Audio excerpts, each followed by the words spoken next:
நேசம் நிறைந்த உள்ளத்தால் நீளம் நிறைந்த மணிகண்டத்து ஈசனடியார் பெருமையை எல்லா உயரும் தொலை எடுத்து தேசம் எதிர்த்தொண்ட தொகை முன்படைத்த திருவாலன் வாசமலர்மென் கழல் வணங்க வந்த பிறப்பை வணங்குவாம். தில்லைவாலன் தனதை முதலாக சீர்படைத்த தொல்லையதாம் திருத்தொண்ட தொகையடியார் பதம் போற்றி ஒல்லையோர் புராணக்கதை உலகறிய விரைத்துரைத்த செல்லமொழி குன்றத்தூர் செக்கிழார் அடி போற்றி. கைலாய பரம்பரையில் சிவஞான போத நெறி காட்டும் வெண்ணை பயில்வாய்மை மெய்கண்டான் சந்ததிக்கோர் மெய்ஞான பானுவாகி குயிலாரும் பொருள் திராவடுதுறைவால் குரு நமச்சிவாய தேவன் செயலாதி மரபுடையோன் திருமரபு நீடூழி தலைக மாதோ. எல்லாம் வல்ல பெருமான் அருள்தரும் பன்னார்மொழி எம்மோட நமக்கு நனாவுடையாருடைய திருவடிகளை வணங்கி எம்பெருமக்கள் நாயன்மாருடைய பொன்னார் திருவடி தாமரைகளை மனமொழிமைகளாலை வணங்கி உரையாசிரியர் சிவகமணி ஐயாவுடைய திருவடிகளை நில நினைந்து அடியருடைய ஞானாசிரியர் பெருந்தகையாருடைய திருவடிகளை எல்லாம் மனமொழிமைகளாலை வணங்கி திருவாவூர் ஆதீன குருமகார் சன்னிதானங்களுடைய பொன்னார் திருவடி தாமரைகளை மனம் மொழி மெய்களாலே வணங்கி அமைகின்றேன். அன்பார்ந்த சிவனைய சொல்களே, இன்று மார்கழி மாதம் ரேவதி நட்சத்திரம் எம்பெருமான் வாயிலார் நாயனார் குரு பூஜை திருநாள். அன்பர் பெருமக்களே, வாயிலார் நாயனார் புராணத்தை நம்முடைய தெய்வ சேக்கிழார் பெருமான் 10 பாடல்களிலே நமக்கு அருளியிருக்கிறார். வாயிலார் நாயனார் சென்னையில் இருக்கக்கூடிய மயிலாப்பூர் என்று சொல்லக்கூடிய அந்த தலத்திலே அவதரிக்க பெற்று இறைவனை அகப்பூசையாக அகத்திலே வைத்து வழிபாடு செய்த பெருமகனார். அவருடைய திருச்சரிதத்தை நமக்கு திருத்தொண்ட தொகை ஆசிரியர் அருளுகின்ற பொழுது துறை கொண்ட செம்பவலம் இருளகற்றும் சோதி தொன்மையிலே வாயிலான் அடியார்க்கும் அடியேன் என்று சொல்லி நமக்கு அருளுகின்றார். அதாவது கடல் துறையிலே அந்த பவளங்கள் என்று சொல்லக்கூடிய அந்த செம்பவளங்கள் கடற்கரையிலே அலையினாலே அடித்து கொண்டு கரையிலே சேர்க்கப்பட்டிருக்கிறது. அந்த செம்பவளங்கள் எப்படி இருக்கிறது என்று சொன்னால் அதனுடைய ஒளியானது இருளை போக்கக்கூடிய அளவுக்கு இருக்கிறது. இருளினை போக்கும் ஒளி வீசுதற்கிடமாகிய அந்த தொன்மை மிக்க திரு மயிலாபுரி என்று சொல்லி திரு மயிலாப்பூருடைய பெருமையை நமக்கு நம்முடைய திருத்தொண்ட தொகை ஆசிரியர் நமக்கு அருள்கிறார். அப்படிப்பட்ட வாயிலார் நாயனாருக்கும் நான் அடியனாவேன் என்று சொல்லி இதில் அருளுகிறார். அதிலே செம்பவளம் என்று சொல்லுகிறார். அந்த பவளத்தினுடைய ஒளியானது அவ்வளவு இருளை போக்கக்கூடிய அளவுக்கு இருக்கிறது என்று சொல்லுகிறார். இதிலே தொன்மையிலை என்று சொல்லுவது அந்த மயிலாப்பூருடைய தொன்மையை குறிக்கக்கூடியது. அந்த மயிலாப்பூருடைய தொன்மையும் சிறப்பும் நமக்கு ஆளுடைய பிள்ளையாரது நம்முடைய ஞானசம்பந்த பெருமானுடைய திருப்பதிகத்தாலும் உலகமெல்லாம் அறியக்கூடிய அளவுக்கு அங்கு நடந்த அந்த அற்புதத்தினாலுமே விளங்கும் என்று அறியலாம். நம்முடைய ஞானசம்பந்த பெருமானுடைய சரிதத்திலே மயிலாப்பூரிலே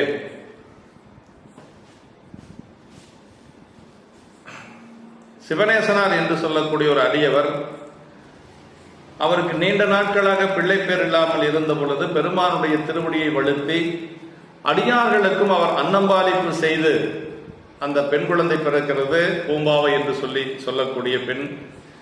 அதை சேக்கிழார் பெருமான் நமக்கு சொல்லுகின்ற பொழுது அருந்தவங்கள் செய்து அரணடியாருக்கு அச்சனை உலப்பிட செய்தார் நலத்தால் கரியவாம் குடலால் மனைவியார் வயிறனும் கமலத்து புதிய பூமகள் என ஒரு பெண்கொடி உதித்தாள் என்று சொல்லி நீண்ட நாட்கள் பிள்ளை பேர் இல்லாமல் இருந்த சிவநேசனார் இறைவனை நோக்கி வழிபாடு செய்தார், அருந்தவங்கள் செய்தார். அதே போல அடியார்களுக்கும் அவர் திருத்தொண்டு செய்தார் என்று சொல்லி நம்முடைய ஞானசம்பந்த பெருமானுடைய சரீரத்தில் சொல்லப்படுகிறது. அப்படிப்பட்ட அந்த குழந்தையை ஞானசம்பந்த பெருமானுக்கே மனம் முடித்து கொடுப்பேன் என்று சொல்லி அவர் வைத்திருக்கின்ற பொழுது அரவு தேண்டி அந்த குழந்தை இறந்து விடுகிறது. அதற்கு பிறகு அவர் அந்த குழந்தையினுடைய சாம்பலையும் எலும்பையும் ஒரு குடத்திலே வைத்து அதற்கு பூசைகள் எல்லாம் செய்து ஞானசம்பந்த பெருமான் வருகின்ற பொழுது அந்த குடத்தை சாம்பலோடு இருக்கக்கூடிய குடத்தை எடுத்து அவர்கள் அங்கே கொண்டு வந்து கோயிலுக்கு புறத்திலே வைத்து இருக்கின்ற பொழுது அவர் மட்டிட்ட புன்னையம் காணல் மடமையிலை கட்டிட்டம் கொண்டான் கபாலீச்சரம் அவர்ந்தான் ஒட்டிட்ட பண்பின் உரித்திர பல்கணத்தாருக்கு அட்டிட்டல் காணாது போதிய பூம்பாவா என்று சொல்லக்கூடிய அந்த பூம்பாவை பதிகத்தை பாடி அந்த குழந்தை எலும்பும் சாம்பலுமாக இருந்த அந்த நிலை ஒரு குழந்தையாக உருவாகிறது. அது எப்படி உருவாயிற்று என்று சொல்லி நமக்கு பெரிய புராணத்தில் சொல்லுகின்ற பொழுது ஞானசம்பந்த பெருமான் முதலிலே பெருமானை வழிபாடு செய்கின்றார். அதற்கு பிறகு அந்த பதிகத்தை பாடுகிறார். அந்த பதிகத்திலே போதியோ என்று சொல்லுவதுதான் மந்திரங்கள். அப்படி அந்த போதிய என்று சொல்லக்கூடிய அந்த மந்திரமானது அந்த எலும்பும் சாம்பலுமாக இருந்த அந்த குழந்தையினுடைய அங்கங்களை அது உருவமாக்கியது என்று சொல்லி சேக்கிழார் பெருமான் நமக்கு அந்த பதிகத்தில் சொல்ல அந்த இடத்திலே பெரிய புராணத்தில் அருளுகின்றார். மண்ணுவார் சடையாரை முன் தொழுது மட்டிட்ட என்னும் நற்பதிகத்தின் போதியோ என்னும் அன்னமை திருவாக்கு என்னும் அமுதம் அவ்வங்கம் துண்ண வந்து வந்து உருவமாய் தொக்கது அக்குடத்துள் என்று சொல்லி அது எப்படி அந்த எலும்பும் சாம்பலுமாக இருந்தது குழந்தையாக மாறியது உருவமாக ஆயிற்று என்று சொல்லி சேக்கிழார் பெருமான் சொல்றார். அந்த பதிகத்துல போதியோ பூம்பாவாய் என்று சொல்ல வரக்கூடிய அந்த போதியோ என்று சொல்லுவதை சேக்கிழார் பெருமான் அன்னமை திருவாக்கு என்னும் அமுதம் என்று சொல்லி சொல்லுகிறார். அப்படி அமுதம் போன்ற அந்த போதியோ என்று சொல்லக்கூடிய அந்த திருவாக்கு தான் அந்த அங்கம் துண்ண வந்து வந்து உருவமாய் தொக்கது என்று சொல்லி நமக்கு அருளுகின்றார். அதான் அந்த மயிலாப்பூருடைய தொன்மை, அதனுடைய சிறப்பு நமக்கு ஞானசம்பந்த பெருமானுடைய புராணத்திலே மிக விரிவாக சொல்லப்பட்டிருக்கிறது. அப்படிப்பட்ட அந்த மயிலாப்பூரில் அவதரித்தவர் இந்த நாயனார் என்று சொல்லி அவர் எப்படி நமக்கு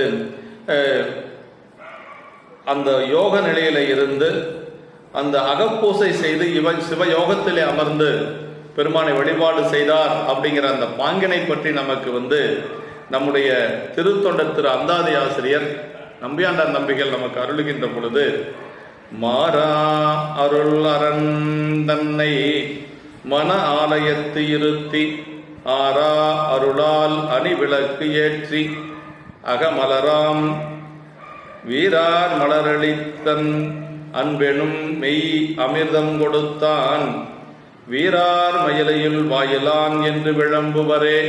இது நம்முடைய திருத்தொண்டர் திரு அந்தாதியில நம்முடைய நம்பியாண்டார் நம்பிகள் அருளுகிறார். அதாவது மாறா அருள் அரண் அப்படிங்கிறார். அப்படின்னா மாறாத அருளையுடைய சிவனை அந்த மனமாகிய கோயில் என்கண்ணை ஸ்தாபித்து பெருமானை அதாவது மனக்கோயில் உள்ளிருத்தி என்று சொல்லுவார். அதாவது மனமாகி அந்த கோயில் உள்ளே பெருமானை ஸ்தாபித்து அது தனியாத அருளினாலே அணிவிளக்கை ஏற்றி பெருமானிடத்தில் அன்பு என்று சொல்லக்கூடிய அந்த நிலையிலே அவர் வைத்து வழிபாடு செய்கின்றார். அப்படி அணிவிளக்கினை ஏற்றி அகப்பூசையில் விதித்த கொல்லாமை பொறை முதலிய மேம்பாடுடைய 8 மலர்களால் சாத்தி அகப்பூசையில் நமக்கு கொல்லாமை பொறையுடைமை அன்பு இதெல்லாம் நமக்கு அகப்பூசையில நம்ம எண் மலர்கள் என்று சொல்லி சொல்வார்கள், அட்ட புஷ்பங்கள் என்று சொல்லி சொல்வார்கள். அப்படி அந்த 8 மலர்களை சாத்தி அதுக்கு மேல அன்பு என்று சொல்லக்கூடிய சத்தாகிய அமுதத்தினை அன்பையே நிவேதனமாக செய்தார் என்று சொல்லி அந்த அகப்பூசையிலே அன்புதான் அங்க நிவேதனம், அதே மாதிரி திருமஞ்சனம் எல்லாமே அங்க அன்புதான் என்று சொல்லி சொல்வார்கள். அப்படி அந்த அமுதத்தை நிவேதித்தவர் வீரார் அப்படின்னா அதாவது பெருமை பொருந்திய திரு மயிலாமுரியில் அவதரித்த வாயிலார் என்று சொல்லக்கூடிய நாயனார் என்று சொல்லி பெரியவர் என்று சொல்லி நமக்கு இதில் அருளுகின்றார். இந்த நாயனார் சிவயோகத்தமர்ந்து இடையராது அகப்பூசை செய்து பேரடைந்தவர் என்று சொல்லி வகைநூல் ஆதரவை பெரிதும் கொண்ட ஆசிரியர் இந்த நாயனார் புராண வரலாற்றை சொல்லுகிறார். வகைநூலில் தான் இது அந்த சிவயோகத்தில் அமர்ந்து அகப்பூசை செய்து பேரடைந்தவர் அப்படிங்கிறத கருத்தாக கொண்டுதான் பெரிய புராணத்தில் நமக்கு அமைய பெற்றிருக்கிறது. அப்படி மனக்கோயில் மனத்தையே கோயிலாக்கி என்று சொல்லி சொல்லாருங்க. நமக்கு பூசலார் நாயனார் உள்ளுக்குள்ளேயே கோயில் கட்டியவர். இவர் மனத்தையே கோயிலாக ஆகியவர். பூசலார் நாயனாருக்கு இதுக்கு என்ன வேறுபாடு அப்படின்னா, பூசலார் நாயனார் ஒரு ஆலயம் நிர்மாணம் செய்வது அப்படியே மனசுக்குள்ள செய்கிறார். அதற்கு ஒரு நல்ல நாளை வைத்து நல்ல தச்சரை வைத்து அளவுகள் எல்லாம் சரியாக ஆகம முறைப்படி அளந்து உள்ளுக்குள்ளேயே எல்லாம் செய்கிறார். அதை சொல்லுகின்ற பொழுது சேக்கிழார் பெருமான் நின்ற ஊர் பூசல் அன்பன் நெடுதினால் நினைந்து செய்த நன்றி நீடு ஆலயத்து நாளை நாம் போதோம் என்று சொல்லி சொல்வார். அப்படின்னா நீண்ட நாட்கள் அவர் மனசுல அப்படியே கொஞ்சம் கொஞ்சமா அந்த அடிக்கல் அந்த கால் செய்வது, அதே போல மதில் சுவர்கள் செய்வது, குளம் அமைப்பது, பரிவார மூர்த்தங்கள் செய்வது, பெருமானை ஸ்தாபிப்பது, இப்படி எல்லாம் சாமி எழுந்தருள் செய்வது, இதெல்லாம் ஒவ்வொரு கொஞ்சம் கொஞ்சமா நீண்ட நாட்கள் அவர் அந்த திருப்பணி செய்தார் என்று சொல்லுவார். இவர் அப்படியே யோகத்திலே அமர்ந்து இடையராது அகப்பூசை செய்து பேரடைந்தவர் என்று சொல்லி வாயிலார் நாயனாருடைய புராணத்தில் சொல்லப்படுகிறது. இந்த மரபாமையால் அமைத்த மனக்கோயில் உள்ளிருத்தி என்று சொல்லி புராணத்தில் வருகிறது. இப்படி சிறப்புடைய நாயனார் அவர் அவருடைய பெயர் வாயிலார் என்று சொல்லுவார்கள் என்று சொல்லி நாயனாருடைய சிறப்பை சொல்லுகிறார். நம்முடைய பெரிய புராணத்திலே முதல் பாடலில் சொல்லுகின்ற பொழுது தொண்டை நாட்டினுடைய சிறப்பை சொல்லி, அந்த தொண்டை நாட்டிலே ஒரு வாய்மை நிரம்பியவர்கள் வாழக்கூடிய ஒரு பதி என்று சொல்லி மயிலாப்பூரை பற்றி சொல்லுகிறார். சொல் விளங்கு சீர் தொண்டை நன்னாட்டிடை மல்லல் நீடிய வாய்மை வளம்பதி பல்வெருங்குடி நீடு வரம்பரை செல்வம் அழ்கு திருமயிலாபுரி. நூல்களில் எடுத்து சொல்லும் புகழ் சொற்கள் சொல் விளங்கு சீர்திரு தொண்டை நாடுனார். பல நூல்களிலே எடுத்து சொல்லும் புகழ் சொற்கள் விளங்கும் சிறப்புடைய தொண்டை நாட்டிலே வளப்பம் மிகுந்த நல்ல மல்லல் நீடிய அப்படி வளமாக இருக்கக்கூடிய நல்ல செல்வந்தர்கள் வாழக்கூடிய தொண்டை நாடு. அப்படி வளம் மிகுந்த அந்த தொண்டை நாட்டிலே சிறப்புடைய அந்த தொண்டை நாட்டிலே வாய்மையினால் சிறந்த வளத்தையுடைய பதி, அது மட்டுமல்லாது வாய்மையிலும் சிறந்து விளங்கக்கூடிய பதி, செல்வ நிலையிலும் சரி அதே மாதிரி வாய்மையிலும் சரி சிறந்து விளங்கக்கூடிய ஒரு பதி, பல பெருங்குடிகளும் நீடுகின்ற வழிபடி தொடர்ந்து வரும் செல்வம் நிறைந்த திரு மயிலாபுரி என்று சொல்லி தொடர். அது அந்த வாய்மையை தவறாதவர்கள் தொண்டை நாட்டு வேளாளர்கள் அப்படிங்கிறது நமக்கு நம்முடைய திருக்குறிப்பு தொண்டநாயனார் பாடத்தில் திரு ஆலங்காட்டுக்கு அருகில் இருக்கக்கூடிய அந்த பழையனூர் நீலி கதையை பற்றி சொல்லுகின்ற பொழுது வருங்க. அதாவது நற்றிரம்புரி பழையனூர் சிறு தொண்டர் நவை உற்ற போது தன் உயிரையும் வணிகனுக்கு ஒரு கால் சொற்ற மெய்மையும் தூக்கிய சொல்லையே காக்க பெற்ற மேன்மையில் சிறந்தது பெருந்தொண்டை நாடு என்று சொல்லி வணிகனிடத்திலே கொடுத்த அந்த ஒரு சொல்லை காக்க வேண்டும் என்பதற்காக 70 காக்க முடியாத காரணத்தினாலே 70 வேளாளர்களும் ஒருங்கு சேர அந்த தீயிலே புகுந்து உயிர் நீத்த பெருமையுடையது அந்த தொண்டை நாடு என்று சொல்லி நமக்கு திருக்குறிப்பு தொண்டநாயனார் படத்தில் சொல்றார். அதுதான் இங்க என்ன சொல்றாருன்னா, வாய்மை வளம்பதி, செல்வ நிலையிலும் அங்கு வளமாக இருந்தது, அங்கு இருந்த மக்கள் வாய்மையிலே சிறந்து விளங்கினார்கள் என்று சொல்லி மயிலாப்பூரை பற்றி நமக்கு இங்கே சேக்கிழார் பெருமான் அருளுகின்றார். அதற்கு ஒரு உதாரணம் சொல்லணும்னா பழையனூர் வேளாளர்களை தான் சொல்ல முடியும். தன்னுடைய ஒரு வாக்கை காப்பாற்ற முடியவில்லை என்பதற்காக 70 பேரும் ஒரு சேர தீயிலே இறங்கி உயிர் நீத்த பெருமையுடையது அந்த வேளாளர்கள் என்று சொல்லி சொல்லுவார். அப்படி சொல் விளங்கு சீர் என்று சொல்லி சொல்றார். ஆமாம், அதே மாதிரி செல்வ செழிப்பு, வாய்மை வளம், ஒழுக்க மேம்பாடு, ஒரு நல்ல ஒரு மக்களுக்கு என்னவெல்லாம் வேண்டுமோ அத்தனை அறங்களும் நிரம்ப பெற்றவர்கள் அந்த ஊரில் இருக்கக்கூடியவர்கள் என்று சொல்லி வழி வரும் தொடர்பு அந்த பரம்பரையே அப்படி இருந்தார்கள் என்று சொல்லி நமக்கு புராணத்தில் சொல்லப்படுகிறது. அடுத்த திருப்பாடலிலே நமக்கு நீடு வேலைதன் பால்நிதி வைத்திட தேடும் அப்பெரும் சேம வைப்பாம் என ஆடு பூங்கொடி மாளிகை அப்பதி மாடுதல்லும் மரக்கலர் செப்பினால் அப்படின்னா, அதாவது அது கடல் சூழ்ந்த ஒரு பகுதி, கடற்கரையில் இருக்கக்கூடிய ஒரு பகுதி மயிலாப்பூர். ஒரு பெரிய கடல் இருக்கக்கூடிய பகுதி. அப்படி சேம வைப்பாம் என தன்னிடம் உள்ள மணி முதலிய நிதிகளை வைத்திடுவதற்கு தேடி பெற்றதொரு பெரிய பண்டாரம் இது என்று சொல்லும்படியாக அழகிய கொடிகளுடைய அந்த பதியின் பக்கங்களில் மரக்கலங்கள் நிரம்பிருந்தது. அங்கு கடலிலே சென்று வாணிபம் செய்வதற்கெல்லாம் அந்த மரக்கலங்கள் நிரம்பி இருந்தது என்று சொல்லுகிறார்.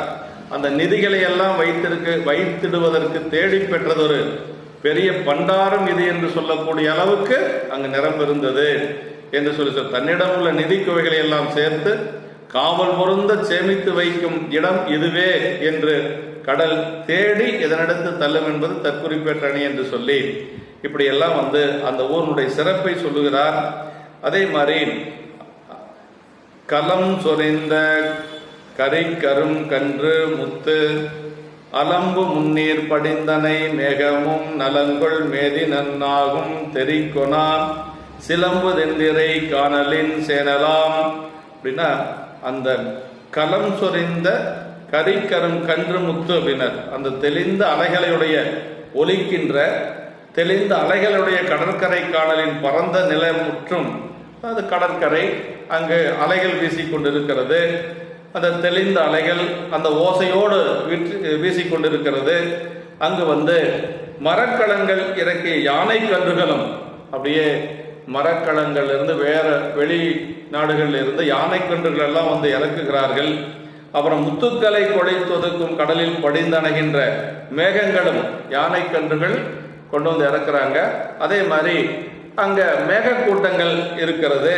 செழிப்புடைய எருமை கன்றுகளும் தெரிக்கொணா நிற ஒப்புமையினால் வேறு பிரித்தறியக்கூடாவாம் அப்படின்னா யானை கன்றுகளை எல்லாம் மரக்கலங்களில் கொண்டு இறக்குகிறார்கள். அங்கு மேகங்கள் நிரம்ப இருக்கிறது.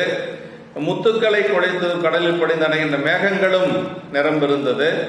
எருமை கன்றுகளும் இருந்தது. மூன்றுமே கருமை நிறத்தில் இருந்ததுனால எது எது என்று சொல்லி பிரித்து கூற முடியாத அளவுக்கு அங்கு இருந்தது என்று சொல்லி இந்த மூன்றையும் சொல்றார். அதற்கடுத்து மயிலாப்பூர்ல அழகான பெண்கள் இருக்கக்கூடிய மயிலாப்பூர். அப்படி அந்த பெண்களை எல்லாம் பார்த்து நிலவே அஞ்சியது. இந்த மாதிரி பெண்கள் அழகான பெண்கள் இருக்கக்கூடிய இடத்துக்கு நம்ம எப்படி அங்கு புகுவது என்று சொல்லி நிலவே கொஞ்சம் தயங்கியது என்று சொல்லி சொல்றார். தவள மாளிகை சாலை மருங்கிரைத்து துவள்ப தாகை நுழைந்தனை தூமதி பவள வாய்மடவார் முகம் பார்த்து அஞ்சி உவலகன் சேர்ந்து ஒதுங்குவது ஒக்குமால். அதாவது மயிலாப்பூர்ல அந்த பெண்களின் அழகை பார்த்து நிலவு அஞ்சியது என்று சொல்லி சொல்றாருங்க. அதாவது வெண்ணிறமுடைய தவள மாளிகை சாலை மருங்கிரைத்து வெண்ணிறமுடைய மாளிகையுடைய சாலைகளின் பக்கத்திலே இறப்புகளில் அசைகின்ற கொடிகளின் வரிசையில் நுழைந்து அணைகின்ற தூய வெள்ளிய மதி. அப்படியே அந்த வெண்மையான மதியானது பவளம் போன்ற வாயினையுடைய பெண்களுடைய அந்த முகங்களை பார்த்து பயந்தது. அந்த பெண்கள் எல்லாம் அப்படி பவளம் போன்ற வாய், நல்ல சிவந்த வாயையுடைய அந்த மதி போன்ற முகத்தையுடைய பெண்கள் அப்படின்னு சொல்லி சொல்ற. பெண்களுடைய முகங்கள் எப்படி இருக்குன்னா மதி போல இருக்கும். நில முழுமதி போன்ற முகங்கள் அப்படின்னு சொல்லி சொல்லுவாங்க. அதை பார்த்து மறைவிடத்தினை சேர்ந்து ஒதுங்குவது போல அந்த சந்திரன் கொஞ்சம் பயந்தது என்று சொல்லி சொல்லாருங்க. அப்படின்னா அதுல விளக்கவுரையில் சொல்லுகின்ற பொழுது உயர்வாகிய மாடங்களின் மேல் தூங்கிய கொடி வரிசைகளில் தலை அப்படியே நுழைந்து வருவது போல எழுகின்ற மதியானது அச்சத்தால் மறைந்து ஒதுங்குவது போன்றது என்பது தற்குறிப்பேற்றணி. அப்படின்னா அந்த சோலைகளினோடும் மேக வரிசைகளோடும் உயர்ந்த கோபுரங்கள் கொடி வரிசைகளிலும் முழுமதி வரும்போது கொஞ்சம் மறைந்து அது அந்த கோபுரங்களுடைய உயர்வு சோலைகளுடைய மரங்கள் எல்லாம் கொஞ்சம் அந்த மதியை மறைக்கும். அது மறையிறது எப்படி இருக்குது அப்படின்னா அந்த பெண்களை பார்த்து தானே போய் மறைந்தது போல இருக்கிறது என்று சொல்லி சொல்றாருங்க. அஞ்சி நாம் ஒரு மதி இங்க அது நிலவு நினைச்சுதான் நம்ம ஒரு மதி நம்மளை போன்ற பல மதிகள் இங்கு இருக்கிறது என்று சொல்லி அந்த நிலவு நினைச்சுதான். அதான் நாம் ஒரு மதி இங்கு நம் போன்ற பல மதிகள் காணப்படுகின்றன என்பதும் இவர்களின் முகத்தின் அழகுக்கு நாம் ஒப்பாகும் என்பது அச்சத்துக்கு காரணம். நம்ம விட அதாவது மதி நினைக்கிறான், நிலவு நினைக்கிறான், நம்மளை விட அழகான பெண்கள் அங்கு இருக்கிறாங்க என்று சொல்லி அப்படி நிலவு கொஞ்சம் அஞ்சியது என்று சொல்லி சொல்லாருங்க. பவள நம்மிடத்துள்ளது கருமையுடைய முயற்கரை, இவர் முகத்தில் உள்ளது செவ்விய வாய். அதாவது என்ன சொல்லுவாங்கன்னா நிலவுல அங்கங்க கருமையான கோடுகள் எல்லாம் இருக்கும், அதுக்கு முயற்கரை அப்படின்னு சொல்லி சொல்லுவாங்க. நம்ம கிட்ட அந்த கருமையான முயற்கரை தான் இருக்குது. அந்த பெண்களுடைய வாய் அப்படியே பவளம் போன்று சிவந்து இருக்கிறது என்று சொல்லி அந்த நிலவு நினைச்சது என்று சொல்லி ஒரு அணி வகையில இலக்கணத்துல சொல்றார். அப்புறம் வீதிகள் எல்லாம் எப்படி இருந்தது, அங்க இருக்கக்கூடிய மயிலாப்பூர்ல இருக்கக்கூடிய அந்த வீதிகள் எப்படி இருந்தது அப்படிங்கிறத இந்த பாட்டில் சொல்றாருங்க. வீதி எங்கும் விழா அணி காலையர், தூதி எங்கும் சுரும்பணி தோகையர், ஓதி எங்கும் ஒளியா அணி நிதி, பூதி எங்கும் புனைமணி மாடங்கள். பூதி என்ன? திருநீர். ஆமா, வீதி எங்கும் விழாமணி காளையர் அப்படின்னார். வீதிகள் எங்கும் திருவிழாக்களின் அலங்காரங்களும், அதை காளையர்களின் தூதாக எங்கும் உள்ள வண்டுகள், ஆண் பிள்ளைகள் எல்லாம் நிரம்ப இருக்கிறாங்க. அவங்களுடைய தூது விடுவது போல வண்டுகள் அங்க இருக்குதான். அந்த வண்டுகள் எல்லாம் பெண்களுடைய கூந்தல் இருக்கக்கூடிய மலர்களை மொய்த்து கொண்டிருக்கிறது. அதாவது பெண்கள் மலர் அணிந்திருக்கிறார்கள் தலையில, அந்த மலரை நுகர்வதற்கு வண்டுகள் போகிறது. அது எப்படி இருக்குதுன்னா, இந்த காளையர்கள் தூது விட்டது போல இருக்குது அப்படின்னு சொல்லி நம்முடைய சேக்கிழ பெருமான் அதை அப்படி ஒப்புமைப்படுத்தி சொல்றார். அப்படி பெண்களின் கூந்தல்களில் எங்கும் என்று சொல்லி, சுண்ணத்தாந்து பூசி அலங்கரிக்கப்பட்ட மாடங்களில் எங்கும், அப்புறம் அழகிய நிதிகளும் அணிகளும் நீங்காது உள்ளன என்று சொல்லி சொல்றாருங்க. அதாவது வீதிகள் எவ்விடத்தும் திருவிழாக்களின் அலங்காரங்கள். அதாவது நம்முடைய நாட்டு சிறப்புல சேக்கிழார் பெருமான் பெரிய புராணத்தில் முதல் பகுதியிலேயே நாட்டு சிறப்புல சொல்றார். சோழ நாடு எப்படி இருக்கு அப்படின்னு சொன்னா, அந்த சோழ நாட்டினுடைய சிறப்பு சொல்றார். வீதிகள் விளவினார்க்கும் விரும்பினர் விருந்தினார்க்கும், சாதிகள் நெறியில் தப்பா தனையரும் மனையில் தப்பா, நீதிய புள்ளும் மாவும் நிலத்திரு புள்ளும் மாவும், ஓதிய எழுத்தா மஞ்சும் உருவினி வரத்தா மஞ்சும் அப்படின்னா வீதிகள் தோறும் நல்ல திருவிழாக்கள் நடந்து கொண்டிருந்தது.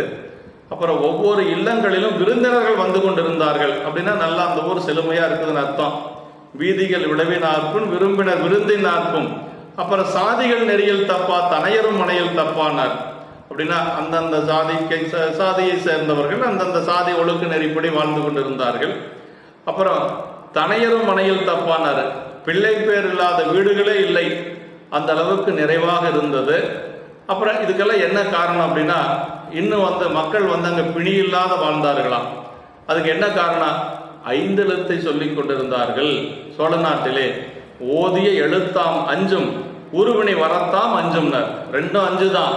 இது 5 எழுத்து, அது பிணிகள் வருவதற்கு அஞ்சியது என்று சொல்லி, அப்ப 5 எழுத்தை சொல்லிட்டு இருக்கிற இடத்துல பிணிகள் வாராது என்று சொல்லி சேக்கிழார் பெருமான் இன்னொரு இடத்துல சொல்றாரு. மதுரை எம்பதியில் சொல்றாருங்க. ஆதி மந்திரம் 5 எழுத்து போதுவார் நோக்கின், மாதிரத்தினும் மற்ற மந்திர விதி வருமே என்று சொல்லி, அந்த அடியார்கள் தங்கியிருந்த திருமணத்துக்கு சமணர்கள் தீ மூட்டுகின்ற பொழுது அந்த தீ பற்றுவது இல்லை. அதனால அந்த இடத்துல என்ன சொல்றாருன்னா, 5 எழுத்து சொல்லிட்டு இருந்தாங்க, அங்க வேறொரு மந்திரம் எதுவும் பற்றாது என்று சொல்லி சொல்லுவார். அது மாதிரி ஆதி மந்திரம் 5 எழுத்து ஓதுவார் நோக்கின், மாதிரத்தினும் மற்ற மந்திர விதி வரும் என்று சொல்லி அங்க சொல்றார். அது மாதிரி இங்க சோழ நாட்டுல 5 எழுத்தை சொல்லி கொண்டிருந்தார்கள். அதனால் அங்க பிணி என்பதே கிடையாது. ஓதி எழுத்தாமஞ்சும் உருவினி வரத்தாமஞ்சும் என்று சொல்லி சொல்றார். இங்க என்ன சொல்றாருன்னா, வீதி எங்கும் விழா அணி காளையர் அப்படின்னார். வீதிகள் தோறும் விழாக்கள் நடந்து கொண்டு இருக்கிறது.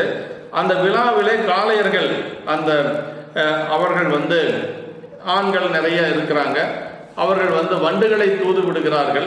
அந்த வண்டுகள் பெண்களினுடைய கூந்தலில் இருக்கக்கூடிய மலரில் இருக்கக்கூடிய தேனை உண்பதற்காக செல்லுகிறது என்று சொல்லி, இப்படி அது மட்டுமல்லாது இன்னொரு சொல்றாங்க, பூதி எங்கும் புனையணி மாடங்கள் என்று சொல்லி, அதாவது திருநீறு பூசி இருந்தார்கள் நிரம்ப அங்கு என்று சொல்லி, அந்த பூதி சுண்ணச்சாந்து என்று சொல்லி, இப்படி திருநீறு பூசிய பெருமக்கள் அங்கு இருந்தார்கள் என்று சொல்லி சொல்றார்.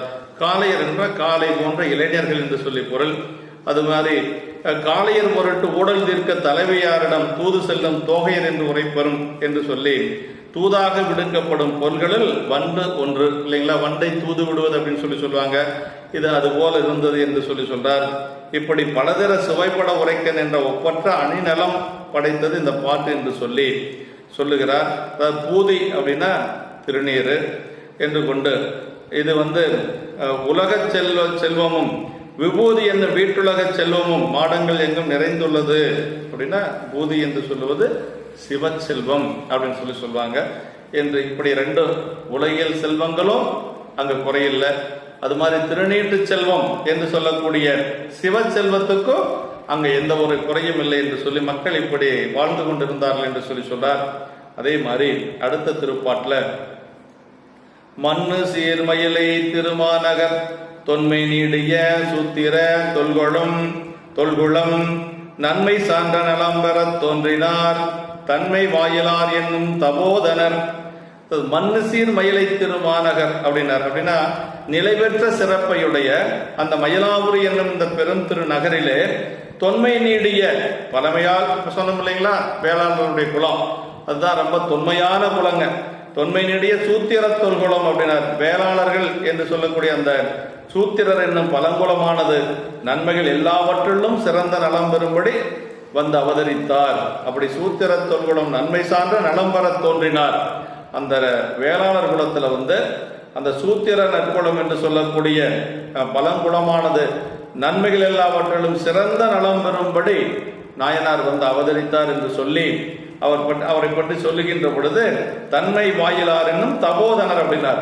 தபோதனர் அப்படின்னா தவத்தையே தனமாக உடையவர் என்று சொல்லுவார் சேக்கிழார் பெருமான். எங்கெங்க எல்லாம் வந்து தபோதனர் வருதோ அங்க வந்து எப்படி சொல்லுவார் அப்படின்னா தவத்தையே தனமாக உடையவர். தவம் என்று சொன்னால் சிவபூசிய தவம் என்று சொல்லி சிவகோணியா பல இடங்கள்ல உரை சொல்லியிருக்கிறார். அதுக்கு திருமந்திரத்தில் ஒரு பாடல் இருக்கு, தண்டரு சிந்தை தபோதனர் தாம் மகிழ்ந்து உண்டது 3 கோணமும் உண்டது என்று சொல்லி நமக்கு 7ஆம் தந்தத்துல திருமூலர் சொல்றார். அங்க தபோதனர் அப்படிங்கிறதுக்கு சிவபூசை செய்யக்கூடிய ஒரு அடியவர் அப்படின்னு சொல்றார். தவத்திய தனமாக உடையவர் அப்படின்னு சொல்றார். அவர் ஒருவர் உண்டது எப்படி 3 கோணத்துக்கும் போய் சேரும்னா அவர் உண்ட உணவு அவருக்கு உள்ள இருக்கக்கூடிய பெருமானுக்கு போய் சேர்ந்தது, பெருமான் உண்ட உணவு 3 உலகங்களில் இருக்கக்கூடிய உயிர்களுக்கு சேர்ந்தது என்று சொல்லி நமக்கு சிவக்கணிய ஒரு உரையில சொல்றார். ஆமா, அந்த சிவக்கணிய உரை எப்ப வந்தது அப்படின்னா இளையான்குடி மாறநாயனாருடைய புராணத்திலே வருகின்ற பொழுது அந்த அடியவர் இரவு நேரத்தில் வர்றார். இரவு நேரத்தில் அந்த அடியர் வருகின்ற பொழுது அந்த இல்லத்துல உணவு படைப்பதற்கான எந்த ஒரு பொருளும் இல்லை, அரிசி முதல் கொண்டு எதுவுமே அங்க இல்லை. அப்ப நாயனார் வந்து தன்னுடைய மனைவியாக இருக்கக்கூடிய அந்த அனங்கு போன்ற தன்னுடைய மனைவி இடத்துல கேட்கிறாரு. தார மாதரை நோக்கி சொல்றாரு சேக்கிழார் பெருமான், தபோதனர் தீரவே பசித்தார் செய்வது என். அந்த தபோதனர் என்று சொல்லக்கூடிய சொல் அங்க வருதுங்க. தபோதனர் தீரவே பசித்தார் செய்வது என்ன அப்படின்னு சொல்லி கேட்கிறார். அதற்கு பிறகு 2 பேரும் கலந்துக்கிறாங்க. எப்படி உணவு படைத்தாங்கிறதெல்லாம் அந்த சரீரத்தில் வருது. அங்க தபோதனர் அப்படிங்கிறதுக்கு சிவகணிய உரை சொல்லுகின்ற பொழுது தவத்தையே தனமாக உடையவர். தவம் என்று சொன்னால் இன்று சிவபூசிய தவம் என்று சொல்லி நமக்கு அங்கு உரை சொல்லுகிறார். இப்படி தன்னை வாயிலார் என்னும் தபோதனர் என்று சொல்லி இந்த பாட்டில் சொல்றாருங்க. ஆமா, அதாவது தொன்மை நீடிய சூத்திர தொற்குளம் அப்படின்னார். அதாவது தொன்மை நீடிய அப்படின்னா அவ்வளவு பழமையான சிறப்பு வாய்ந்த வேளாளர் குளம் என்று சொல்லி சொல்றாருங்க. நம்ம மிக பழமையான குளம் என்று சொல்லி சொல்றார். சூத்திர தொல்குளம் வேளாளர் குளம். உமாதி சிவாச்சாரியார் திருத்தொன்ற புராண வரலாற்றினுடைய இந்த நாயனாரை வேளாளர் 13 வைத்து வகுத்து போற்றியதில் காண்க. அதாவது மொத்தம் நமக்கு பெரிய புராணத்தில் 13 வேளாளர் பெருமக்கள். அந்த 13 வேளாளர் பெருமக்கள்ல வாயிலார் நாயனார் ஒருவர் என்று சொல்லி சொல்றாருங்க. ஆமா, சூத்திரர் என்ற பெயர் இழிவு பொருள் கொண்டது என்றும் இதனை வேளாளருக்கு இட்டு வழங்கி பார்ப்பனர் இழிவுபடுத்தின என்று சொல்லட்டும். இது வந்து இப்படியெல்லாம் சொல்லுவாங்க. அப்படியெல்லாம் இல்லை, இது வந்து இழிவு பொருள் கொண்டதன்று என்ற ஆசிரியர் முதலிய பெரியோர் வழக்கினால் அறியப்படும் என்று சொல்லி உயர்வு இழிவு என்ற இருபொருளும் அது பெற வழக்கணும் என்று சொல்லி சொல்றாருங்க. நம்ம வந்து உயர்வையே கொள்ளுவது இலக்கணம் என்று சொல்லி நமக்கு உரையாசிரியர் சொல்லுகிறார். இப்படி நம்பு வாய்மை நீடு சூத்திர நற்குலம் என்று சொல்லி நமக்கு வருதுங்க. அதனால வந்து இந்த குலமானது இவர் வந்தமையால் நன்மை பெற்றதுங்கிறார். குலம் நலம் பெறனர். இவர் வந்து அவதரித்ததுனால அந்த குலம் நன்மை பெற்றது. காணவர் குளமிழங்க தத்தைவால் கருப்பம் நீட என்று சொல்லி கணப்பநாயனுடைய புராணத்தில் சொல்லுவார். காணவர் குளம் விளங்க என்று சொல்லி சொல்லுவார். அது மாதிரி இந்த வேளாளர் குளம் விளங்க சூத்திர தொல்குளம் விளங்கும்படியாக இவர் வந்து அவதரித்தார் என்று சொல்லி சொல்றார். தபோதனர் என்று சொல்லுவது தவத்தையே தனமாக உடையவர் என்று சொல்லி சொல்றார். ஆமா, இப்படி அடுத்த திருப்பாட்டில் வாயிலார் என நீடிய மாக்கொடி தூய மாமரபின் முதல் தோன்றியே நாயனார் திருத்தொண்டின் நயப்பொரு மேயகாதல் விருப்பின் விளங்குவார். இப்படி நாயனார் என்று வாயிலார் என்னும் பழமையாகிய அந்த பெருங்குடியில் வந்தவர் வந்து தூய்மையாகிய பெருமரபில் முதல்வராய் அவதரித்து பொருந்திய பெரு விருப்பத்துடனே விளங்குவார் ஆகி என்று சொல்லி நாயனார் வந்து, இந்த வாயிலார் நாயனார் வந்து பெருமானது திருத்தொண்டிலே அன்பு பொருந்திய அந்த பெரு விருப்பத்தோடு விளங்கினார் என்று சொல்லி சொல்றார். நமக்கு இந்த பெரிய புராணத்தில் வந்து நாயனார் அப்படின்னு வர்றது சில இடங்கள்ல தான் வருங்க. அப்படி இதில் வருது, இந்த இடத்துல வந்து நாயனார் திருத்தொண்டின் நயப்புற என்று சொல்லி வருதுங்க. நாயனார் அப்படின்னா என்ன அப்படின்னா நமக்கு வந்து தலைவர்கள் அர்த்தங்க. ஆமாம், இந்த பெரிய புராணத்தில் கண்ணப்ப நாயனாருடைய புராணத்தில் வருது, இளைத்தனர் நாயனார் என்று ஈண்டச் சென்று எய்தி வெற்பேன் என்று சொல்லி அங்கே நாயனார் அப்படின்னு சொல்லி வருதுங்க.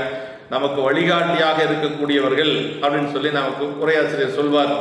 அது மாதிரி நமக்கு வந்து வழிகாட்டியாக இருந்து நம்ம எல்லாம் வழிபடுத்தக்கூடியவர்கள் தான் நாயனார் என்று சொல்லி சொல்றாரு. நாயனார்னா தலைவர் என்று சொல்லி பொருள்கள். அடுத்த திருப்பாட்டு தான் வந்து அவர் எப்படி பூசை செய்தார் அப்படிங்கிறது சொல்றாருங்க. ரொம்ப அருமையான திருப்பாடல் இது. அதாவது அகப்பூசை என்று சொல்லக்கூடிய உள்ளுக்குள்ளேயே பெருமானை நிறுவி பெருமானை வழிபாடு செய்வது. மரபாமையான் அமைத்த மனக்கோயில் உள்ளிருத்தி உறவாதி தனையுணரும் ஒளி விளக்கு சுடரேற்றி இரவாத ஆனந்தம் என்னும் திருமஞ்சனம் மாட்டி அரவானார்க்கு அன்பென்னும் அமுதமைத்து அர்ச்சனை செய்வார். பெருமான் எப்படி வழிபாடு செய்தார் அப்படின்னா, மரபாமையான் அமைத்த மனக்கோயில் உள்ளிருத்தி உறவாதி தனையுணரும் ஒளிவிளக்கு சுடரேற்றி அப்படின்னார். பெருமான் அவர் வழிபாடு செய்த முறை, மரபாமையாகிய கருவியினால் அமைத்த மனமாகிய கோயிலினுள்ளே பெருமானை எழுந்தருளி வித்து நிலைவர ஸ்தாபித்து, ஆமா அப்படியே நிலையா எப்பொழுதும் பெருமான் உள்ளுக்குள்ளேயே இருக்கிறார். அப்புறம் அப்படி பொருந்தும்படி அப்பெருமானை உணரும் ஞானம் என்கின்ற ஒளி வீசும் சுடர் விளக்கினை ஏற்றி, உறவாதி தனையுறும் ஒளிவிளக்கு சுடரேற்றி இரவாத ஆனந்தம் என்னும் திருமஞ்சனமாட்டி அப்படின்னா, இரவாத ஆனந்தம் என்னும் திருமஞ்சனமாட்டி அப்படின்னா பெருமானை வந்து அந்த இரவாத ஆனந்தம் அழிவில்லாத பேரானந்தமாகிய அந்த நீரினால் திருவஞ்சனமாட்டி அறத்தின் வாழும் அந்த நாயனாருக்கு அன்பு என்னும் திருவமுது அமைத்து அர்ச்சனை பூஜை செய்வார். அங்க திருவமுது என்னன்னா, அகப்பூசையில அன்பு என்று சொல்லுவதுதான் அங்க வந்து ஒரு திருமஞ்சனமாகவும், அதுதான் திருவமுதும் அன்புதான் அங்க. ஆமா, அந்த அகப்பூசை பற்றி சொல்லுகின்ற பொழுது நிறைய பாடல்கள் நமக்கு அகப்பூசை இருக்குது. பெருமானுக்கு வந்து எப்படியெல்லாம் அகப்பூசை செய்தார்கள், பெருமானுக்கு பூசை செய்தார்கள் அப்படிங்கிறத வந்து நமக்கு நம்முடைய திருமந்திரத்தில் வந்து உள்ளம் பெருங்கோயில், ஊனுடம்பாளையம், வள்ளல் பிரானாருக்கு வாய்கோபுரவாசல், தெல்லன் தெளிந்தாருக்கு சீவன் சிவலிங்கம், கள்ளப்புரணைந்தும் காரா மணிவிளக்கு என்று சொல்லி நம்முடைய திருமந்திரத்தில் சொல்லப்படுகிறது. அதே மாதிரி நம்முடைய பட்டணத்தடிகள் சொல்லுகின்ற பொழுது போதும் பெறாவிடில் பச்சிலை உண்டு புனல் உண்டு எங்கும் ஏதும் பெறாவிடில் நெஞ்சுண்டு என்று சொல்லி அகப்பூசை சொல்றாருங்க. அதாவது மலர் கிடைக்கல அப்படின்னா பசுந்தலை இருக்குது, நீர் இருக்கிறது. இதுவும் கிடைக்கல அப்படின்னா ஏதும் பெறாவிடில் நெஞ்சு உண்டு என்று சொல்லி நமக்கு நம்முடைய பட்டணத்தடிகள் சொல்லுகிறார். அதே மாதிரி அப்பர் சாமிகள் சொல்லுகின்ற பொழுது காயமே கோயிலாக அகப்பூசை சொல்றாருங்க. காயமே கோயிலாக கடிமனம் அடிமையாக நேயமே நெய்யும் பாலா நிறைய நீர் அமைய ஆட்டி பூசனை ஈசனாருக்கு போற்று அவை காட்டினோமே என்று சொல்லி அங்க வந்து என்ன சொல்றாங்க, நேயமே நெய்யும் பாலா நிறைய நீர் அமைய ஆட்டி. அப்ப பெருமானுக்கு வந்து அந்த பால் தயிர் நெய் எல்லாம் என்ன அப்படின்னா அங்க அன்புதான், நேயம் என்று சொல்லக்கூடிய அன்புதாங்க. அப்ப பெருமானுக்கு அர்ச்சனை என்று சொல்லுவதும் அகப்பூசையில் அன்புதான். அதே மாதிரி அமுது என்று சொல்லுவதும் அன்புதான். அங்க அந்த பாட்டில் அப்படி சொல்றார். அதே மாதிரி நம்முடைய அப்பர் சாமியில திருவையாற்று தேவாரத்தில் சொல்லுகின்ற பொழுது சகமலாத அடிமை இல்லை, தானலால் துணையும் இல்லை, நகமலாம் தேயக்கையால் நாள் மலர் தொழுது தூவி முகமெல்லாம் கண்ணீர் மல்க முன்னின்று ஏத்தும் தொண்டர் அகமல்லால் கோயில் இல்லை ஐயன் ஐயாரனார்க்கு என்று சொல்லி பெருமானை அப்படி நகமெல்லாம் தேய மலர் பறித்து பெருமானுக்கு வழிபாடு செய்கின்ற பொழுது அப்படி முகமெல்லாம் கண்ணீர் மல்க வழிபாடு செய்யக்கூடிய அடியார்களுடைய அகத்திலே பெருமான் கோயில் கொள்வார். அப்படி அகமல்லால் கோயில் இல்லை ஐயன் ஐயாரனார்க்கு என்று சொல்லி திருவையாற்று பதிகத்தில் சொல்வார். அதே மாதிரி நம்முடைய வாதவூர் அடிகளுக்கு ரொம்ப பிடித்தது என்ன அப்படின்னா பூசனை என்று சொல்லுகிறார் வாதவூர் அடிகள். இறைவனுக்கு ரொம்ப பிடித்தது பூசனை அப்படிங்கிறார். பாசவேரருக்கும் பழம்பொருள் தன்னை பற்றுமாறடியனேர் கருளி பூசனை யுகந்து என் சிந்தையில் புகுந்து பூங்கடல் காட்டிய பொருள் என்ன.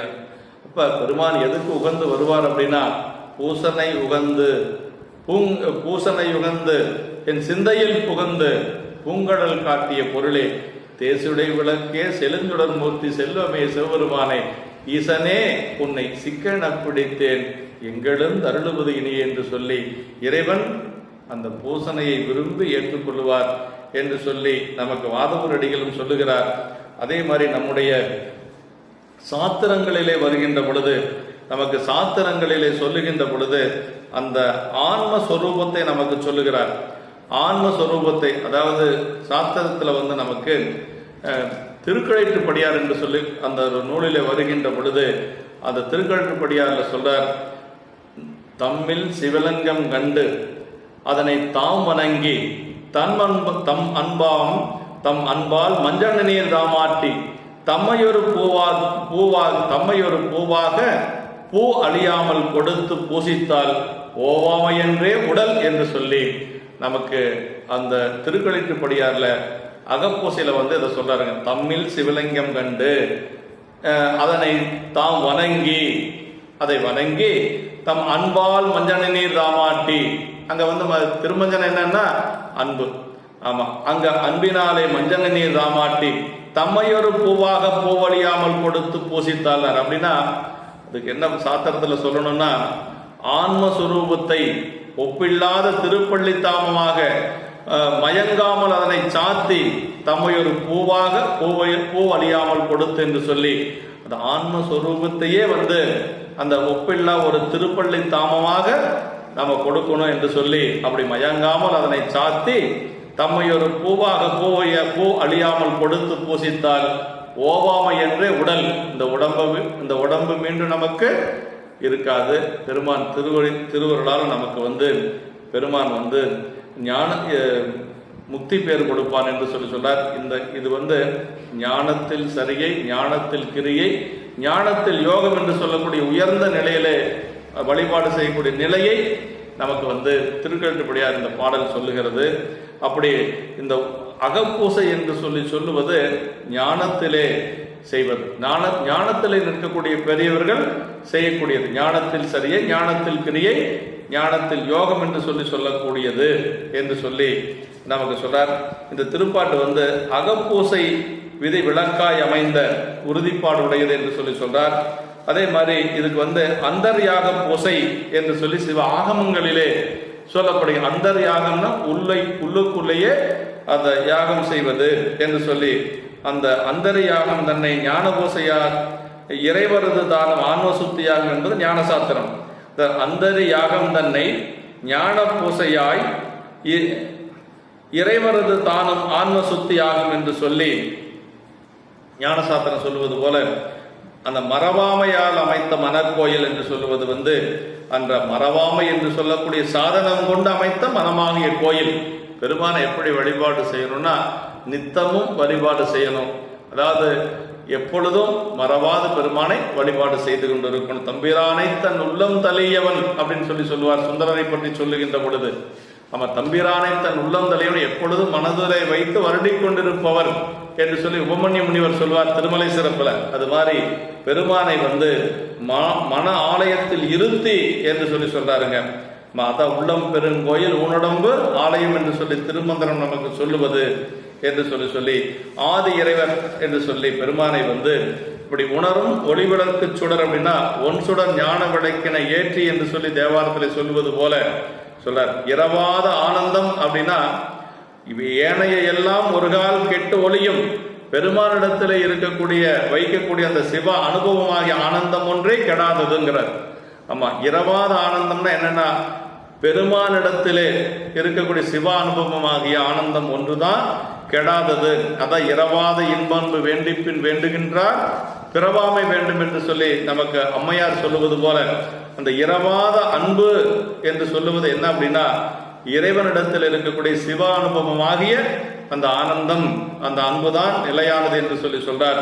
அதே மாதிரி நமக்கு அந்த இடத்துல தான் இரவாத ஆனந்தம் அப்படிங்கிறது அறவான சிவன் அப்படி அன்பு அமுதமாக கொண்டு என்று சொல்லி பெருமானுடைய அந்த அன்பு இருக்குது பாருங்க.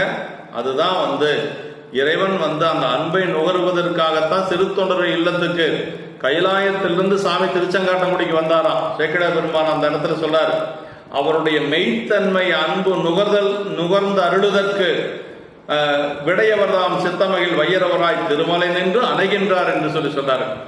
எதுக்கு அவர் அங்கிருந்து அவ்வளவு தூரம் வந்தார் அப்படின்னா, திருமலையிலிருந்து கைலாயத்திலிருந்து திருச்செங்காட்டங்குடிக்கு வர்றாரு இல்லைங்களா. அப்படி எதற்காக வந்தார் அப்படின்னா, அவருடைய அன்பை நுகர்வதற்கு. யாருடைய அன்பை? சிறு தொண்டருடைய அன்பை நுகர்தல் பொருட்டு அங்கிருந்து வந்தாராம். சேக்கிழ பெருமான் சொல்றாருங்க, அவருடைய மெய்த்தன்மை அன்பு நுகர்ந்து அருளுதற்கு, அந்த அன்பை நுகர்ந்து நாயனாருக்கு அருள் செய்வதற்கு, அதுக்காக தான் வர்றாரு. சிறு தொண்டருடைய அன்பை நுகர்ந்தார், அப்புறம் என்ன செஞ்சாரு? அவருக்கு அருள் செய்தார். அந்த அன்பை நுகர்ந்து அருளுவதற்கு விடையவர்தாம் எப்படி வந்தார்? சித்த மகிழ் வையரவராய் திருமலை நின்று அணைகின்றார். அது வைரவ கோலத்துல அங்கு கைலாயத்திலிருந்து இங்க சேர்ந்தார் என்று சொல்லி சொல்றார். அப்படி வந்தவர் தான் நம்முடைய நாயனார் என்று சொல்லி சொல்றார். இந்த அன்பு அதாவது இது என்ன சொல்றார் அப்படின்னா, இந்த அன்பு தான் இரவாத அன்பு அப்படின்னு சொல்லி சொல்றாருங்க. இதுக்கு நம்முடைய அப்பர் சாமிகள் தேவாரத்துல, நம்முடைய திருவையாறு தேவாரத்தில் சொல்றாரு, வளர்மதை கண்ணியினானை வார்குடலாளுடன் பாடி களவுபடாததோர் காலம் காண்பான் கடைக்க நிற்கின்றேன்.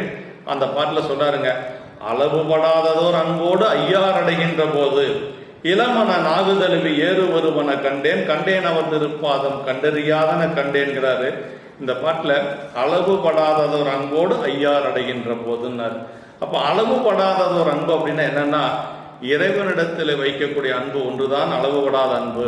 அந்த அன்புக்கு அளவே கிடையாது. மற்ற அன்பெல்லாம் அளவுபடக்கூடிய அன்பு. அந்த அளவுபடாததோர் அன்போடு ஐயார் அடைகின்ற போது, நம்முடைய நாவுக்கரசு பெருமான் திருவையாறு வருகின்ற பொழுது அவர் எப்படி பெருமானிடத்தில் அன்பு வச்சிருந்தார்னா, அளவுபடாததோர் அன்போடு ஐயார் அடைகின்ற போது. அப்புறம் என்ன சொல்றாரு? இளமன நாகு தழுவி ஏறு வருவன கண்டேன் அவர் திருப்பாதம் கண்டறியாதன கண்டேன் என்று சொல்லி அந்த பாட்டில் அந்த இறைவனிடத்துல நாம வைக்கக்கூடிய அன்பு அளவுபடாதது அன்புன்னாரு. அந்த அன்பு வைத்த காலத்தை சொல்லுகின்ற பொழுது களவுபடாததோர் காலம் என்று சொல்லி சொல்வார். களவுபடாத காலம்னா இறைவனை நினைந்து வழிபாடு செய்யக்கூடிய காலங்கள் தான் களவுபடாத காலம். மற்ற காலமெல்லாம் களவுபட்ட காலம். பெருமானை நினையாது நாம் உலகியல் இன்பங்களிலே உழன்று கொண்டிருக்கக்கூடிய காலங்கள் களவுபட்ட காலங்கள். அதான் நம்முடைய நாவுக்கரசு பெருமான் சொல்லுவது போல, பிறவா நாளே அப்படின்னார். பெரும்பற்ற புலியூரானை பேசாத நாளெல்லாம் பிறவா நாளே பார். இங்க களவுபடாதது ஒரு காலம் என்று சொல்லி அந்த இறைவனை வழிபாடு செய்த காலங்களை அப்படி சொல்றாருங்க. அப்படி அகமறந்த அர்ச்சனையில் அகப்பூசை நிகழ வரும் என்று சொல்லி நமக்கு இந்த பாட்டில் சொல்றாருங்க. அதற்கு அடுத்த திருப்பாடல சொல்லுகின்ற பொழுது, அகமறந்த அர்ச்சனையில் அந்நலா தமைநாளும் நிகழவரும் அன்பினால் நிறை வழிபாடொழியாமே திகழநெடு நாள் செய்து சிவபெருமான் அடிநிழல் கீழ் புகழமைத்து தொழுதிருந்தார் புண்ணியமை தொண்டனார். அப்படியே சாமியினுடைய திருவடியில அப்படியே அமர்ந்திருக்கிறார் நாயனார். அதாவது அகமலர்ந்த அர்ச்சனையில் அப்படின்னார். அகத்துள் விளங்கிய பூசையில் அப்படியே சிவபெருமானை நாள்தோறும் நிகழ வருகின்ற அன்பினாலே அப்படி அந்த அகப்பூசை எப்படி செஞ்சார்னா, நாள்தோறும் அந்த பூசை செய்தார். அப்படி அந்த பூசையில நாள்தோறும் நிகழ வருகின்ற அன்பினாலே நிறையும் வழிபாட்டினை இடையராது விளங்கும்படி நெடுநாட்கள் செய்து, கொஞ்ச நாளெல்லாம் இல்லைங்க, நீண்ட நாட்கள் செய்து சிவபெருமானது திருவடியின் கீழே புகழாக அடைந்து புண்ணியமை தொண்டனாராகிய வாயிலார் நாயனார் தொழுது அமர்ந்திருந்தார். அப்படியே வாயிலார் நாயனார் அப்படியே அடிநிழல் கீழ் நீண்ட நாட்கள் அப்படியே அந்த பெருமானுடைய திருவடியை வணங்கி அவருடைய அந்த புண்ணியமை தொண்டராகிய வாயிலார் நாயனார் தொழுது அமர்ந்திருந்தார். அப்படின்னா பெருமான் திருவடி அடைந்தார் என்று சொல்லி திருவடியில் சேர்ந்திருந்தார். திருவடி மறவாது இடையராத சிவபோகத்தில் தொழுதிருத்தலே வீடு பேர் என்று சொல்லி அந்த சிவபோகம் என்று சொல்லக்கூடிய அந்த நிலையை அவர் அடைந்திருந்தார் என்று சொல்றாருங்க நமக்கு. அப்படி அந்த பூசை என்று சொல்லுவது இடையராது செய்யணுங்க. அர்ச்சுனன் எப்படி பூசை செய்தார் அப்படிங்கிறத நமக்கு ஞானசம்பந்த பெருமான் கோளிலி தேவாரத்தில் சொல்றார். வஞ்சமனத்து அஞ்சொடிக்கு வைகடுநற் பூசனையால் நஞ்சமுது செய்தருளும் நம்பி எனவே நினையும் பஞ்சவரில் பார்த்தனுக்கு பாசுபதம் இந்து வந்தான் கொஞ்சிகிளி மஞ்சனமும் கோளிலிய பெருமானே என்று சொல்றாருங்க. அதாவது நம்முடைய அர்ச்சுனன் பூசை செய்து பாசுபதம் பெற்றான் பெருமானிடத்திலே. எப்படி பூசை செய்தான் அப்படின்னா, வஞ்சமனத்து அஞ்சொடிக்கு 5 புலன்களை அடக்கி, அப்புறம் வஞ்சமனத்து வைகடுநற் பூசனை, வைகளும் என்று சொல்லுவது இடையராது தினசரி பூஜை பண்ணாராம். ஆமா, வஞ்சமனத்து அஞ்சொடிக்கு வைகடுநற் பூசனையால் நஞ்சமுது செய்தருளும் நம்பி எனவே நினையும். அப்படி பஞ்சவரில் பார்த்தனுக்கு, பாண்டவர்களிலே பார்த்தன் என்று சொல்லக்கூடிய அர்ச்சுனனுக்கு பெருமான் பாசுபதம் கொடுத்தான். அப்படி பெருமான் பாசுபதம் கொடுக்கிறதுக்கு என்ன காரணம்னா, 5 புலன்களை அடக்கி தினந்தோறும் பூசை செய்தார் என்று சொல்லி நமக்கு ஞானசம்பந்த பெருமான் தேவாரத்திலே சொல்லுகிறார். அது மாதிரி நாயனார் அப்படி செய்ததனால பெருமானுடைய திருவடி மறவாது இடையராத அந்த சிவபோகத்திலே, சிவபோகம் என்று சொல்லுவது அந்த ஞானத்திலே அவர் முதிர்ந்த நிலை, அதாவது தசகாரியத்திலே 10வது நிலையாக வைத்து போற்றப்படுவது சிவபோகம் என்று சொல்லுவது. நம்முடைய சுந்தரமூர்த்தி சாமிகள் கூட வெள்ளானை சருக்கத்திலே அந்த மலைநாடு செல்லுகின்ற அந்த நிகழ்வை சேக்கிழ பெருமான் சொல்லுகின்ற பொழுது இதை சொல்றாருங்க. சிவபோகம் அப்படிங்கிறது அங்க வருது. எப்படி சொல்றாரு அப்படின்னா, படியில் நீடும் பக்தி முதல் அன்பு நீரில் பனை தோங்கி வடிவு நம்பி ஆரூர செம்பொன் திருமேனி வனப்பாக கடிய வெய்ய இருவினையின் கடல்கட்டெழுந்து கதிர்பரப்பி கரைகட்டெழுந்து கதிர்பரப்பி முடிவில்லாத சிவபோகம் முருகி முதிர்ந்து விளைந்ததால் என்று சொல்லி அந்த சிவபோக முதிர்ச்சி வந்தது. அதற்கு பிறகு அவர் மலைநாடு செல்ல வேண்டும் என்று சொல்லி அந்த எண்ணம் வந்தது என்று சொல்லி நமக்கு நம்முடைய சேக்கிழார் பெருமான் வெள்ளானை சருக்கத்தில் 2வது பாடலையே சொல்றார். நமக்கு அந்த சிவபோகம் என்று சொல்லக்கூடிய நிலையை நாயனார் அடைந்தார் என்று சொல்லி நமக்கு இங்கே அடிநிழல் கீழ் தொழுதிருந்தார் என்று சொல்லி அந்த திருவடி மறவாத இடையராத சிவபோகத்திலே தொழுது இருத்தலே வீடு வேறு என்று சொல்லி அப்படியே அந்த பெருமானுடைய திருவருள் ஞாபகத்தில் அந்த இன்பத்தில் அப்படியே மூழ்கி இருப்பது, அதுதான் அந்த சிவபோகம் என்று சொல்றார் நமக்கு. அப்படிப்பட்ட நாயனார் நம்முடைய கடைசி பாட்டில் சொல்றார், நீராறும் சடையாரை நீடுமன ஆலயத்துள் ஆறாத அன்பினால் அர்ச்சனை செய்து அடியவர்வால் பேராத நெறிவற்ற பெருந்தகையார் அமை போற்றி சீராறும் திருநீடோர் முனையிடுவார் திறமுறைப்பார் என்று சொல்லி அடுத்த நாயனாருடைய சரீரத்துக்கு தோற்றுவாய் செய்கின்றார். இப்படி நீராறும் சடையாரை, கங்கையாறு நிறைந்த சடையுடைய பெருமானை தமது நீடும் மனக்கோயிலுள்ளே ஸ்தாபித்து, அப்படியே மனக்கோயிலுள்ளே ஸ்தாபித்து மிக்க அன்பினாலே பூசித்து ஆறாத அன்பினால் அர்ச்சனை செய்து அடியவர்வால் பெறாத நெறிபற்ற அந்த அடியவர்களுடன் இருந்து நீங்காத வீட்டு நெறியை பெற்ற பெருந்தகையாராகிய வாயிலார் நாயனார். அப்படின்னா சிவலோகத்தில் சென்று பெருமானுடைய திருவடியை கும்பிட்டு இருக்கக்கூடிய அந்த அடியார்களோடு அங்கு இருக்கிறார் என்று சொல்லி நமக்கு அவர் பெற்ற நிலையை சேக்கிழார் நமக்கு இதில் அருளுகின்றார். இதில் இந்த சரீரத்தில் நமக்கு நாம் அறிந்து கொள்ள வேண்டியது, பெருமானுக்கு அகப்பூசை செய்வது சிறப்பு தருவது. எப்படி வழிபாடு வெளியில செய்யறோமோ அதே மாதிரி உள்ளுக்குள்ளே நாம செய்யணும். புறப்பூசைக்கு வருவதற்கு முன்பாக அகப்பூசை செய்து அதற்கு பிறகுதான் பெருமானை வெளியில புறப்பூசை செய்யணும் அப்படிங்கிறது ஒரு விதி இருக்கிறது. அகப்பூசை என்று சொல்லுவது சிவபூசையினோட ஒரு அங்கமாக வைத்து சொல்லுவார்கள். இப்படி சிவனுக்கு அகப்பூசை செய்தல் சிறப்பு தருவது. இன்னொன்று, அகப்பூசை முடிவில் புறப்பூசை செய்யத்தக்கது என்பது ஆகம விதி. அதையோட நின்றக்கூடாது, மீண்டும் நம்ம புறப்பூசையும் செய்யணும். அகப்பூசையில் மறவாமை, ஞானம், ஆனந்தம், அன்பு முதலிய இவைகளே பூசைக்குரிய சாதனங்கள். புறப்பூசையில மலர்கள் இதெல்லாம் வச்சு நிவேதனம் எல்லாம் செய்யணும். அகப்பூசையில எல்லாமே என்னன்னா நமக்கு மறவாதிருத்தல் பெருமானை, அப்புறம் ஞானம், ஆனந்தம், அன்பு என்று சொல்லக்கூடிய நாயனார் பூசை செய்தது அப்படிதான் செய்திருக்கிறார். அகப்பூசை முறையால் செய்வோர் சிவனடிக்கில் அடியரோடு நீங்காதிருப்பர். அவன் அகப்பூசை முறையாக செய்து கொண்டு வந்தோம்னா பெருமானுடைய அந்த திருவடிக்கு கீழே நம்ம மட்டுமல்ல அடியார்களோட நீங்காது இருப்போம் என்று சொல்லி நமக்கு சிவப்பணிய உரையிலே அருளுகின்றார். இந்த அளவில் நாயனாருடைய திருவடிகளை, வாயிலார் நாயனாருடைய திருவடிகளை சிந்தித்து நம்முடைய திருவாவடுதுறை குருமகா சன்னிதானங்களுடைய பொன்னார் திருவடிகளை வணங்கி நிறைவு செய்கின்றோம். என்றும் இன்பம் பெருகும் இயல்பினால் ஒன்று காதலித்து உள்ளமும் ஓங்கிட மன்றுளார் அடியார் அவர் வான்புகள் நின்றதெங்கும் நிலவி உலகலாம்.